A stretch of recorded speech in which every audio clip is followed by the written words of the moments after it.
Welcome to the Scott Townsend Show, brought to you by Dietzo Man Productions. Hey, this is Scott Townsend. Welcome back to the Scott Townsend Show. And today I have with me a good friend, journalist, writer, movie actor, and just all-around great guy, David Austin. David, how's it going? Hey, doing well, Scott, man. Always great to talk with you. So, movie star. You with Rachel McAdams and Ben Affleck. What was that, The Knowledge Tree or something? To the Wonder. So I got to, at a pool scene. And so I think in some of that, I think you might be able to see my bathing suit just went by, so it was obviously a starring role. I was splashing around and just a lot of good times, a lot of great screen time. If I'm ever swimming and people see my trunks, they think, I know that guy. Yeah. Yeah, I think I've seen him somewhere before. Exactly. So, at least those trunks. At least those trunks, yeah. And Yes. I think you're the only person I know that still calls swimming a swimsuit trunks. Okay, yeah, I guess. Okay, swimsuit trunks, just either one. Swimming shorts. I'm not sure what the vernacular is these days. I don't know if I'm as hip as Right. I Well, should be. at least you had some on. Which is good. Yeah, that was required. So I'll wear the follow directions in that regard. So I've known you for a long time, and one of the things that intrigues me, one of the things that you have or do that intrigues me is, this is the reason why you're on the show, is because of your NFL football helmet collection. And Yep. I don't know of anybody that has people have a helmet or two, maybe. You've taken it to the extreme. Yes. It's sadly for my wife Summer. It's she's maybe thinks I've taken it perhaps too far.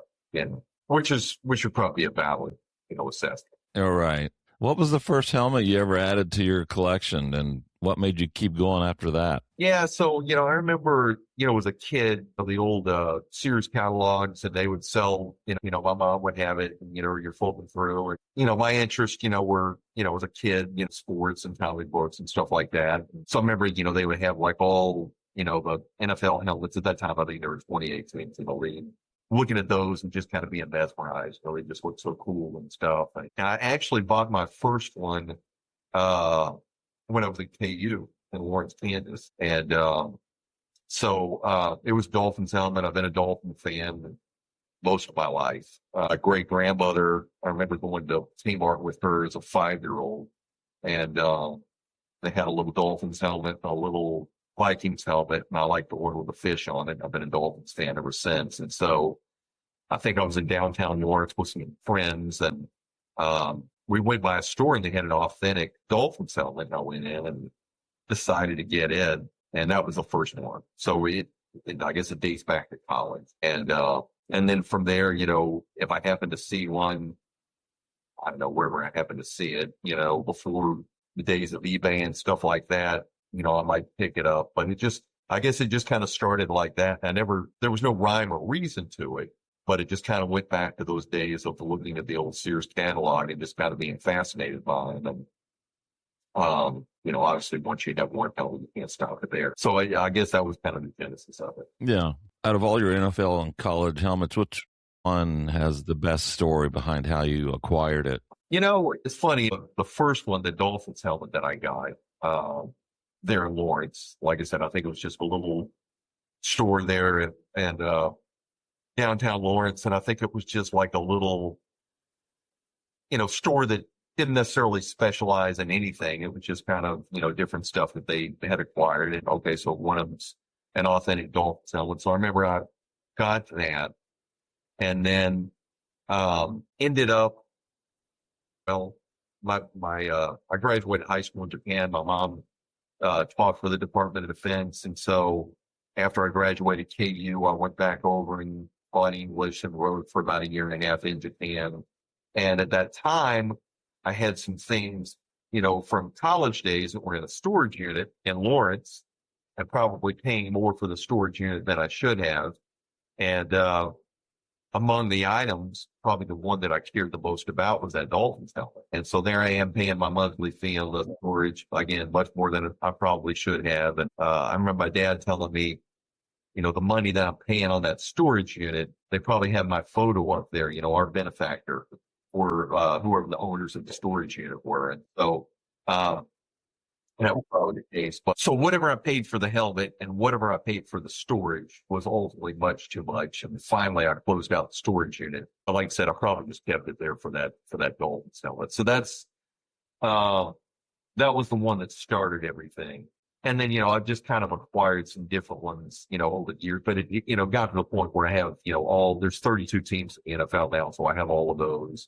And, I even have a Rams helmet chair, which has to be one of the ugliest things in the world. I think you've seen it there. And it's who knew that they would make a chair that is in the shape of a football helmet, but somehow managed to find that. So that's there in the man cave, looking gaudy and ugly, but more comfortable than you would think. A chair? Yes, a Rams helmet chair. Yeah, I think you've seen it, haven't you? I don't know. I don't think I have. I would think I would have remembered that. It's one of those you can't see it. Once you look at it, you think, wow, that's surprisingly ugly. I don't know that I ever can unsee it. So maybe you haven't seen it. Yeah. Is there a Holy Grail helmet you're still chasing? Holy Grail, I don't know, because, I've never been a guy who was big into autographs and stuff like that. I think most of the ones that I've wanted, I've managed to acquire. And, and it's cool, NFL, the logos, they evolve over the years, like the Dolphins, they've probably gone through, I don't know, I think 4 or 5 logo changes at this time. And so it's kind of like, okay, well, one of the logos changes. Okay, wow, okay, it'd be cool to get that one with a new logo. So I've done that with some different teams, that have seen their logos evolve. And most of the retro ones, like I always thought the Falcons, they had a red helmet to start with, and then they evolved into a black helmet and then changed their logo a little bit. And so I wanted to make sure I got that old red helmet, kind of the 2-bar look from back in the 1970s. Same with the Bengals. The Bengals had an old, ugly kind of orange helmet with Bengals just written across the side of it. And I've always thought that was retro cool. So I got that. So I think most of the ones that I've wanted, I've gotten. I think if I had to think of any at this point that I might still want, graduate University of Kansas, it'd be cool to get a cool Jayhawk helmet. And it has kind of an old school look. It'd be kind of cool to get one that's, kind of the newer look. So you do both NFL and college football's helmets? Yeah, I have a few college and mainly NFL. I love, college football and NFL. If I had to choose between the two, okay, Dave, you have to choose between watching NFL or college. Okay, I'll choose NFL, but I love both sports. But as far as collecting helmets for whatever reason, and I guess probably because of my preference for the NFL over college, that's where most of my helmets are. So how do you decide what helmets to add? Are you more about history, design, specific teams, or something else? Yeah, I guess it's, I'll go and I'll look, sometimes I'm an opportunist. So if you go and you look, look on eBay to see what might be available and something's there that, okay, I don't have that one. And, it's, good price and everything. And it's kind of like, okay, wait, maybe I'll get that one. Some are, my wife would obviously like to see that added to the collection. And so, in order to, lift her spirits and make her happy, I'm benevolent in that regard. And I go ahead, acquire the helmet. But it's, it's, usually it's something like that. It's, just kind of doing a search around and thinking, oh, all right, well, that's interesting. So maybe I'll get that one. So I've done that, and I've run across some deals before. I remember a few years ago going on Amazon, and they had 2 helmets priced at a really low price. And I thought, well, they're probably miniature helmets because when you think of football helmets, most are, you can buy an authentic that's full size, that is like players wear on the field. You can buy some that are full size, but they're a replica. And so the padding's not the same. And it's just, it's a replica. And then you can buy some that are miniature. So miniature version of an authentic helmet. And I remember one time looking and they had a Giants and a Titan. And the price was so low, I thought, okay, well, they must be miniature helmets. But even for little mini helmets, it'd be a good price. So I thought, okay, well, I'll get those. And when I say a good price, it was like maybe $40 a piece or something. Very, very cheap. And anyway, when I get them, when they mail them to me, two authentic helmets that they sold to me for like $40 a piece, which is kind of an unreal price. And so that's how I ended up with a Titans and a Giants helmet, is because they were basically given to me by Amazon. I couldn't believe the deal, and I still kind of think that was silly. But yeah, so to answer your question, sometimes I'm just kind of an opportunist in that way. Is there any difference between an NFL helmet and a collegiate helmet? As far as the way that they're not really. I think other than, just the design, if it's a Michigan logo or OU or KU or compared to a Dolphins or Cowboys or Chiefs, whatever the case may be. No, as far as the way that the helmet's designed, really no. Rydell is kind of their helmet designs have evolved, over the years from the old 2-bar look that you had, back in the 70s, a more modern look in the 80s and then 90s. And now it's, you hear these iterations now of like a speed helmet for Rydell and a speed flex, which is even more evolved and consequently more expensive. So, but they're all, when you see those evolutions of the helmets, and again, Rydell was a big manufacturer.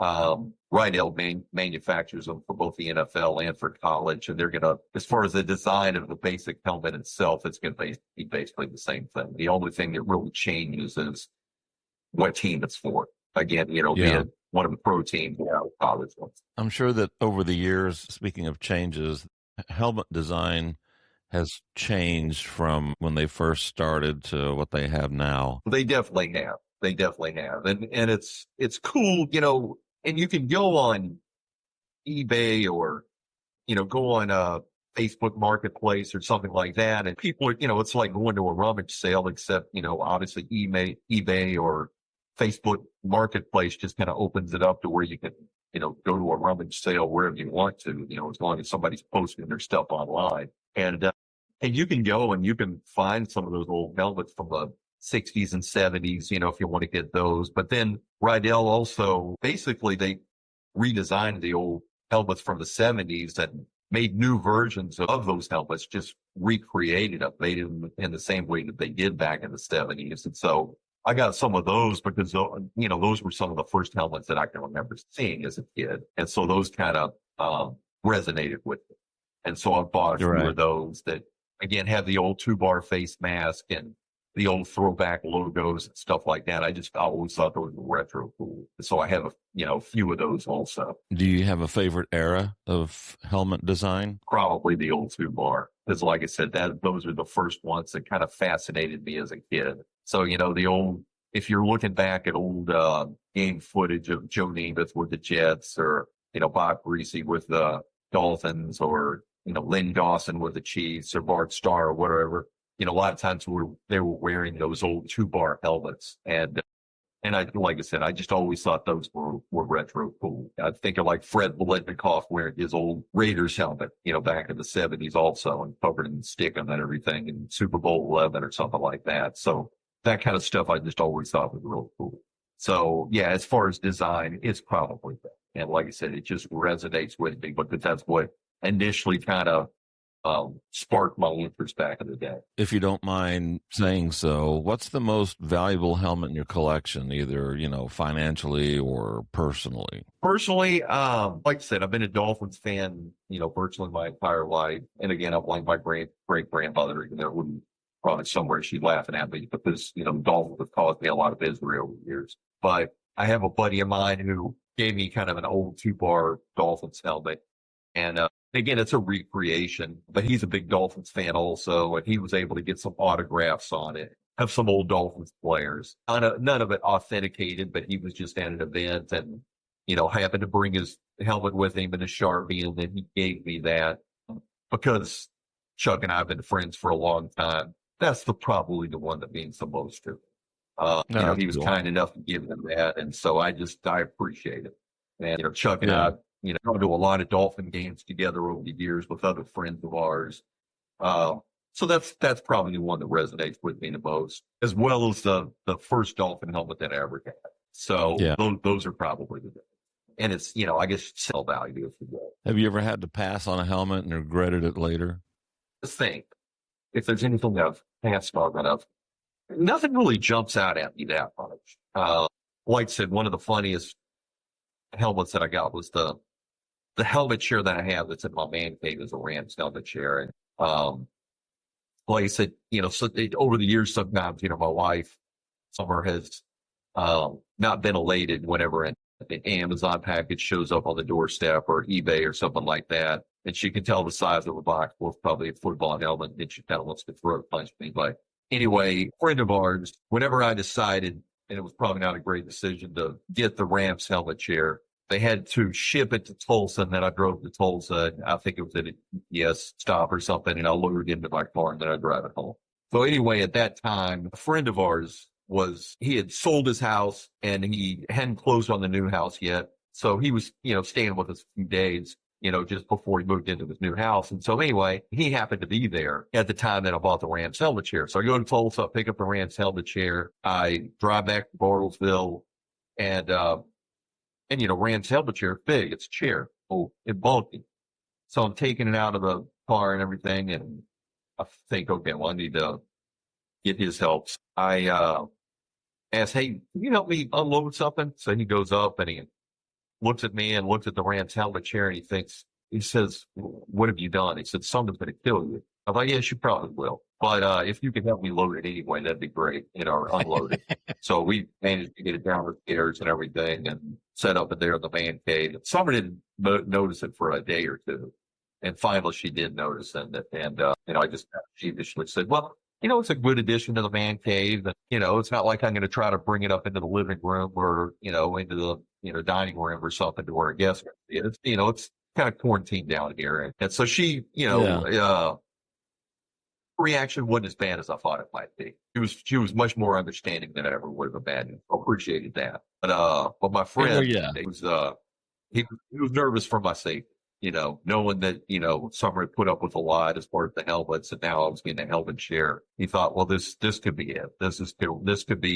This can lead to Dave's demise, but it didn't. So I was fortunate in that regard. Yeah, you were really rolling the dice there. I was. I have one helmet. It's just a small little Bruins football helmet. One of those little, it's like a toy helmet or something. I need to get like an OSU helmet. Like a minute. Okay. Yeah, so you don't have an OSU helmet?